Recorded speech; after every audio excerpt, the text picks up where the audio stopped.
April చివరి వారం ప్రవేశించకుండానే రాష్ట్రం నిప్పుల కొలిమిలా మారిపోయింది. అనేక ప్రాంతాల్లో 45 డిగ్రీల మార్కును దాటింది. ఒక్క తెలంగాణ మాత్రమే కాదు, ఏపీ సహా దేశంలోని అనేక రాష్ట్రాల్లో ఇదే పరిస్థితి.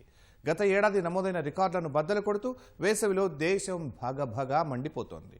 ఇక 2023వ సంవత్సరం గత 1,00,000 ఏళ్లలోనే అతి వేడి ఏడాదిగా నిలిచిందని ఐరోపా శాస్త్రవేత్తలు తేల్చారు.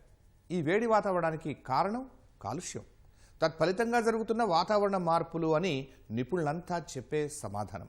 మరి వాతావరణ మార్పులకు ఎండలకు ఏమిటి సంబంధం? ఇప్పుడే ఇలా ఉంటే భవిష్యత్తులో ఏమిటి పరిస్థితి? నీటి కొరత, తీవ్రమైన కరువులు సంభవించి ఆహార భద్రతపై ఇవి చూపించే ప్రభావం ఎంత?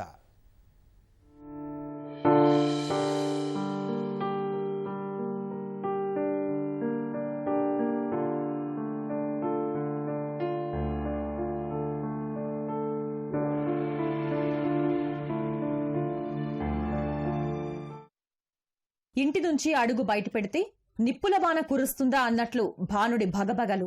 కిలోమీటర్ ప్రయాణం చేస్తే కళ్ళు బైర్లు కమ్మేంత వేడి. సరే ఇంట్లో ఉందామా అంటే భరించలేనంత ఉక్కపోత, గాబరా. ఫ్యాన్లు, కూలర్లు ఆగకుండా తిరుగుతున్న రాష్ట్రంలో ప్రస్తుత వేసవిలో ఇవి ప్రజల కష్టాలు. తెలంగాణలోని అనేక జిల్లాల్లో ఏప్రిల్ చివరి వారం నాటికే 45 డిగ్రీలకు పైగా ఉష్ణోగ్రతలు నమోదు కావటం పరిస్థితి తీవ్రతకు అద్దం పట్టేదే. మే నెల రాకముందే ఎండలు ఈ స్థాయిలో ఉన్నాయంటే రాబోయే నెల రోజుల్లో రాష్ట్రం మరెంత నిప్పుల కొలిమిలా మారనుందో అని ఆందోళన వ్యక్తమవుతోంది. వాస్తవానికి రాష్ట్రంలో ఫిబ్రవరి ఆరంభం నుంచే ఎండ సెగ మొదలైంది. ముఖ్యంగా రాజధాని సహా అనేక ప్రాంతాల్లో 36 డిగ్రీలకు పైగా ఉష్ణోగ్రతలు నమోదయ్యాయి. వేసవిలో ఎండ తీవ్రత అధికంగా ఉండనుందని ఈ ఉష్ణోగ్రతల ద్వారా సంకేతాలు అప్పుడే అందాయి. ఒక్క తెలంగాణ అనే కాదు, ఏపీ సహా దేశంలోని అనేక ప్రాంతాలు మే మాసానికి ముందే ఇలా మండిపోవడం ఆరంభించాయి. భారత్లో మాత్రమే కాదు, ప్రపంచమంతా ఎండలు పెరిగిపోవడానికి ప్రధాన కారణం భూతాపమే. మరి భూతాపం ఎందుకు పెరుగుతోందని ఆరా తీస్తే దానికి ప్రపంచవ్యాప్తంగా శాస్త్రవేత్తల సమాధానం ఆగిపోయేది వాతావరణ మార్పుల వద్ద. ఇటీవల కాలంలో పెరిగిపోయిన పారిశ్రామికీకరణ వల్ల వెలువడుతున్న పొగతో వాతావరణంలో విపరీతమైన కాలుష్యం వెలువడుతోంది. దీనికి వాహన కాలుష్యం తోడై భూమి అనూహ్యంగా వేడెక్కుతోంది. ఫలితంగా ఈ వేడికి తట్టుకోలేక ప్రకృతి సమతౌల్యం దెబ్బతింటోంది. వాతావరణంలో మునుపెన్నడూ చూడని మార్పులు సంభవిస్తున్నాయి.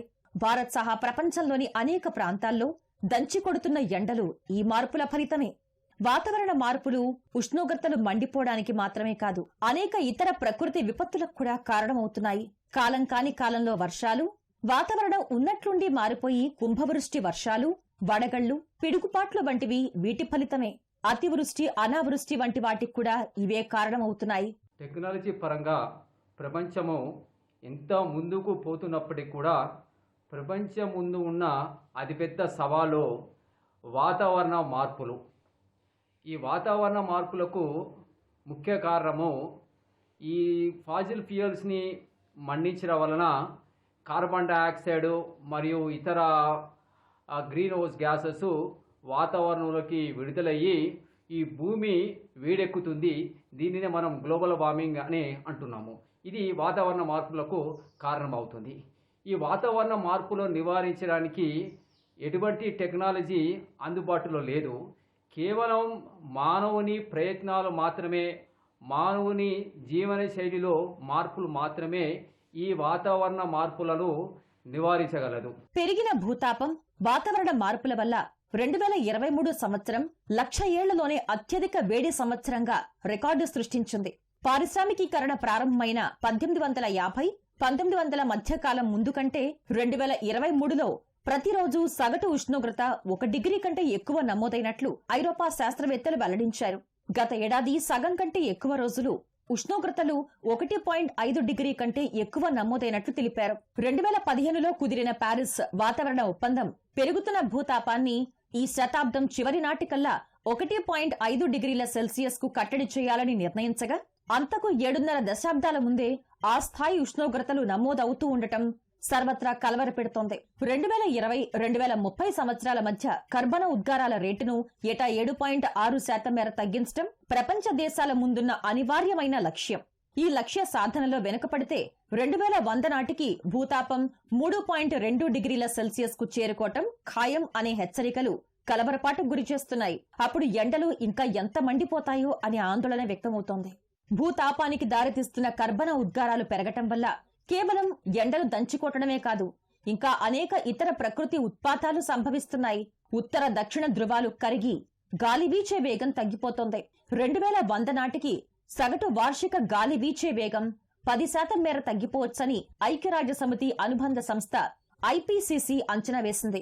ధృవాల్లో మంచు వేగంగా కరిగిపోతున్నందున గాలి వీచే వేగం మరింత పడిపోయే ప్రమాదం కనిపిస్తోంది. 1979 నుంచి ఆర్కిటిక్ మిగతా ప్రపంచం కంటే 4 రెట్లు ఎక్కువగా వేడెక్కిపోతోందని ప్రఖ్యాత విజ్ఞాన శాస్త్ర పత్రిక నేచర్ కథనం వెల్లడించింది. మున్ముందు ప్రపంచంలోని పలు ప్రాంతాల్లో గాలి వేగం పెరిగితే మరికొన్ని చోట్ల తగ్గిపోతోంది. ఫలితంగా భారత ఉపఖండానికి రుతుపవనాలను తీసుకువచ్చే గల్ఫ్ స్ట్రీమ్ వాయు ప్రవాహం ప్రతికూల మార్పులకు లోనయ్యే అవకాశం ఉంది. దీనివల్ల కొన్ని చోట్ల అతివృష్టి సంభవిస్తే మరికొన్ని చోట్ల అనావృష్టి సంభవిస్తుంది. ఇదంతా తీవ్ర ఆర్థిక నష్టాలకు కారణమవుతుంది. గాలి వేగం మందగించడం వల్ల విమానాలు, నౌకలు సరిగా కదలలేకపోతాయి. పవన విద్యుత్ ఉత్పత్తి 10 నుంచి 20% మేర తగ్గిపోతుంది.